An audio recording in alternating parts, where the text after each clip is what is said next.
Chicken বানানোর জন্য, মুরগির মাংস বানানোর জন্য সব রেডি করতেছি। এই জায়গায় বাটা করছি আর বাটা করতেছি, মতলব মশলাটা বাইটে নেবো। আর এই জায়গায় পেঁয়াজ রসুন আদরক রাখছি। আর এইখানে উপরে মাংস রাখা রয়েছে।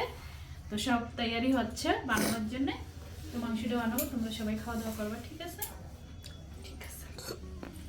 বাটা করে রান্না করলে একটু ভালো লাগে, নয়তো না গুঁড়ি পাউডার দিয়ে রান্নলে ভালো লাগে না বিলকুল।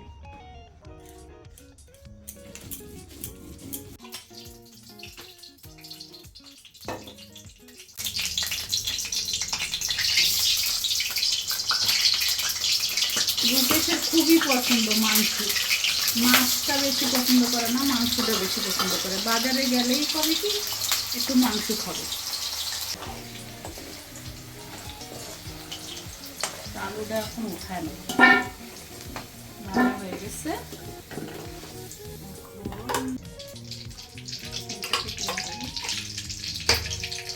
গরম হয়ে নিচ্ছে, তেজপাতা আর একটু দিলাম জিরা,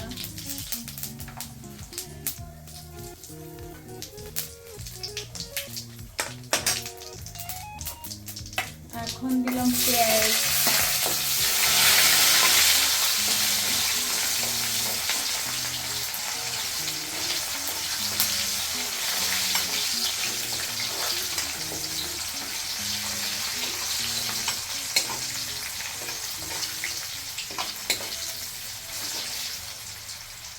এখন বাটা পেস্টটা দিয়ে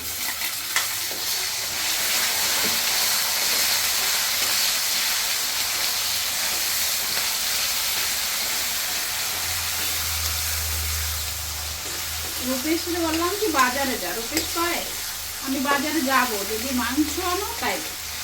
তো এই একটা কাম বেড়ে গেল, মাছ রান্না করবো সে জায়গায় মাংস রান্না করতে হচ্ছে রূপেশের জন্য। রূপেশের এত ভালো লাগে। এবার এতে কি যাবে? এতে যাবে আদা বাটা।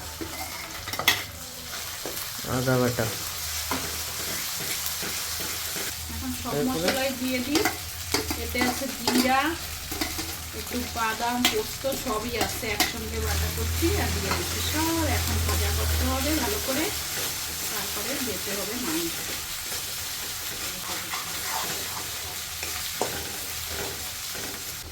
তো এতে দিয়ে দিচ্ছি এখন হলদি, লবণ আর লঙ্কার গুঁড়ো সব দিয়ে দিয়েছি। এখন একটু ভাজবো ভালো করে,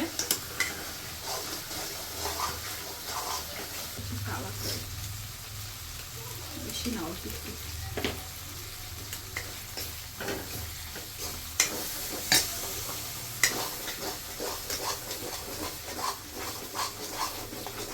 ধীরে ধীরে একটু ভাজা করে নিই।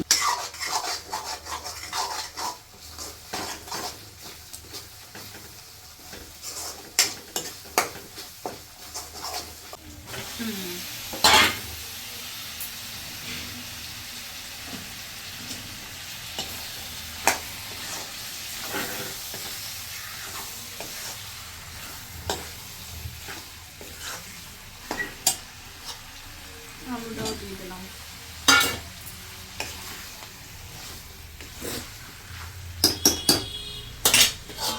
একটু ঢাকা দেবো, গ্যাসটা একটু কম করে দিয়েছি। তো এই দেখো মাংস রেডি হয়ে গেছে, একটু সময় লাগবে। তারপরে দেবো রূপেশের ভাত।